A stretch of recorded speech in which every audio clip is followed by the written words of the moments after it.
we have your attention, please? Welcome back to the RSSB podcast, supporting you to keep Britain moving with safer, smarter rail. Welcome to the final episode in our Rail Industry Road Safety Week miniseries. As you'll no doubt be aware, road traffic accidents are very common in Great Britain, but they have been declining year over year for the past few decades, with rates continuing to trend down following the COVID-19 pandemic. That's due in part to the continued work of police investigators up and down the country. Their diligence and dedication means being able to spot causal trends over time and put measures in place to mitigate them. One such investigator is Rik Wenham. He's with the Commercial Vehicle Unit at the Metropolitan Police, and he's with us today to talk about the important processes of responding to and investigating road traffic accidents. We'll also discuss how the police work with the parties involved and some common obstacles they face along the way. And finally, we'll see what advice Rik has on how best to manage occupational road risk. Hi Rik, and thank you so much for joining us today. Hi Jasmine, and thanks for the invite. So first things first, can you tell us about your role? What kind of thing are you doing on a day-to-day basis? So I'm the officer in charge of the Met Police's Commercial Vehicle Unit, as you said, and I have responsibility for incidents involving commercial vehicles, including buses and coaches. And that can range from fatal and serious injury collisions, bridge strikes, human trafficking, overweight vehicles, you name it, we'll go to it. Basically, I say if it's heavy and is in, on or under an HGV, it falls within my remit. And I know every case is unique, but what might a typical police response to a road accident look like? So it very much ranges from the type of collision it is. To a bridge strike will be quite a significant one, to a serious injury or fatal collision will be an absolutely huge first response from all of the blue light services. So we're talking ambulances, fire and rescue services, specialist rescue units, air ambulances.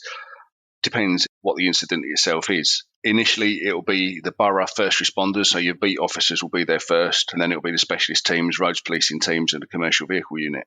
If there's a serious injury or a fatality, the road closures will be huge, so it's a real draw on resources, and that can result in dozens of police officers being deployed.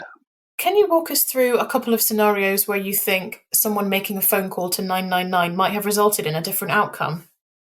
Absolutely. One that immediately springs to mind is quite a tragic incident where a male was seen running into traffic, actively trying to be involved in a collision, and he'd been doing this for 45 minutes. He ran into the path of a van. The van driver managed to stop, have an argument with him. Unfortunately, the van driver decided to assault this chap running into the traffic, but for 45 minutes, no one phoned the police or an ambulance service to someone that was clearly vulnerable. Unfortunately, he waited for a 32-ton tipper to come around a corner and jumped between axles 2 and 3, and he was killed at the scene. What's really sad and really frustrating about this incident is the chap was wearing a hospital gown and he was there for 45 minutes and no one phoned the police. That was completely preventable. And going on to really compound the tragedy of that one, he'd actually been sectioned for trying to kill himself by running into traffic and absconded from a mental health unit less than a quarter of a mile away. That's where a little bit of intervention rather than a smack on the nose would have saved a life, quite frankly. And another one was really recently, very similar scenario. Chap was sitting on the hard shoulder barrier of the M1. Nothing visible, no broken down vehicles. Obviously a pedestrian on the M1 shouldn't have been there. And he ran into the path of a 44-ton Arctic. God knows how many people would have driven past him, not wanting to get involved, but completely intervention could have been put there. Fortunately, he wasn't particularly badly injured, and the Arctic driver did a brilliant job of standing his lorry on his nose. But we would have quite happily, as with National Highways, have put some resources onto the motorway to take him off and get him help. And why do you think there's this hesitance around calling 999? It's a strange one because there's an exemption in law. If there's an emergency and someone's at risk, you can pick your phone up and you can phone 999 if it's safe to do so. So there's an exemption in law for doing that. And I think people just travel on autopilot. They want to get from A to B and just don't want to get involved. And what about the investigation process itself? How do you work with the parties involved? And are there any common obstacles that you find yourself facing? We're quite versed in our response and our investigation response. And we respond as a commercial vehicle unit, and we'll take ownership of the driver and the vehicle, for want of a better word.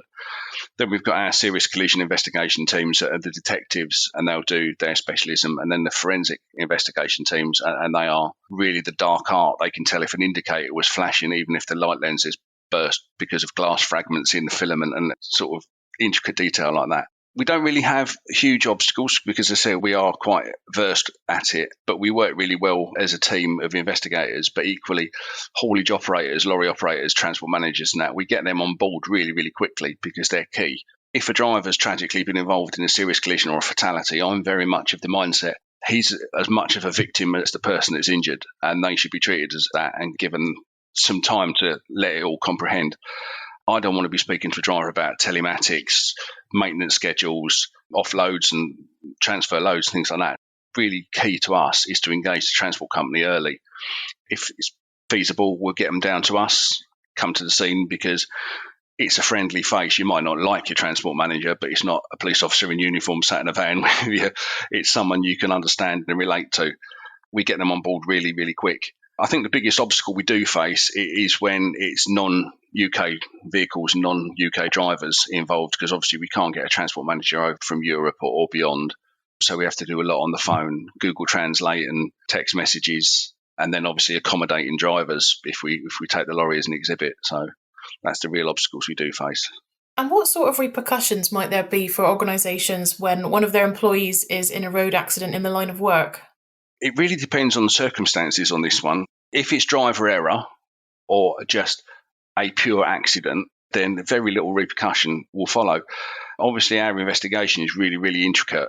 And if we can evidence sort of widespread safety equipment failures, it doesn't have to be serious, but if there's like widespread failures, you can end up in front of the traffic commissioner if it's sort of more than just one vehicle. And that's potentially career ending for a transport manager. The HSE, if they become involved, are obviously a Crown agency, don't need warrants, and their fining potential is unlimited. And if it's negligent practices, so things like sending vehicles out with knowingly defective safety equipment, the HSE will literally have a field day, the traffic commissioner will have a field day, and company directors can find themselves on the wrong side of a manslaughter by gross negligence trial, and I wouldn't wish that on anyone. And just following on from that, when an employee who drives for work is involved in an accident, do you ever see any trends in terms of causes?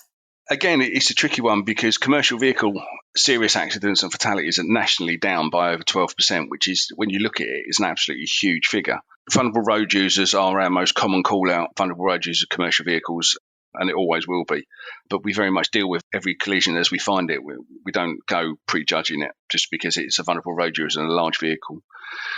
I think bridge strikes are the commonest collision that we respond to where there is actually a theme, and that comes down to drivers either not checking the load of their vehicle, the height of their vehicle and adjusting their height plate, or following sat-nav. And sat-nav apps on the phone are brilliant, and they'll even tell you where the police have got a road check so you can avoid them. But you can avoid us into a low bridge and that'll find you in front of the traffic commissioner.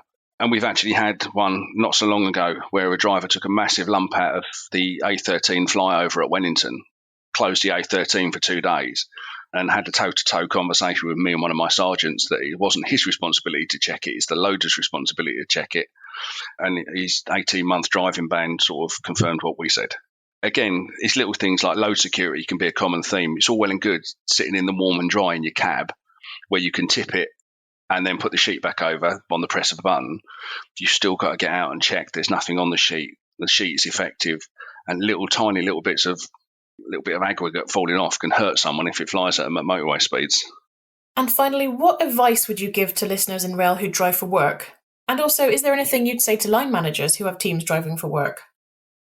So for drivers, I would say take the best practice out of HGV drivers, mandatory walk-around check. It doesn't matter what you drive, even if it's your personal car, do a walk-around check. Just make sure it's roadworthy. That's what I would implore drivers to do of any vehicles. And for managers, I'd say just support your drivers. Make sure they've got relevant training on the vehicles. It's pointless taking someone out of a DAF and putting them into a Volvo if they don't know where the switchgear is. Other trucks are available, obviously, but the switchgear is different in all vehicles. So give drivers a chance to familiarise themselves, time to do their walk-around checks. And when it comes to CPC and CPD training, make it relevant and make it interesting. Don't look at the cheapest option because it gets you 7 hours clicked off on your CPC training, because it could be absolutely dull as dishwater and not relevant to what you're doing. Rik, thank you so much for joining us today, and thank you for listening. If you want to learn more about the work RSSB does to help industry manage occupational road risk, please visit our website. We look forward to you joining us for the next episode, and in the meantime, safe travels.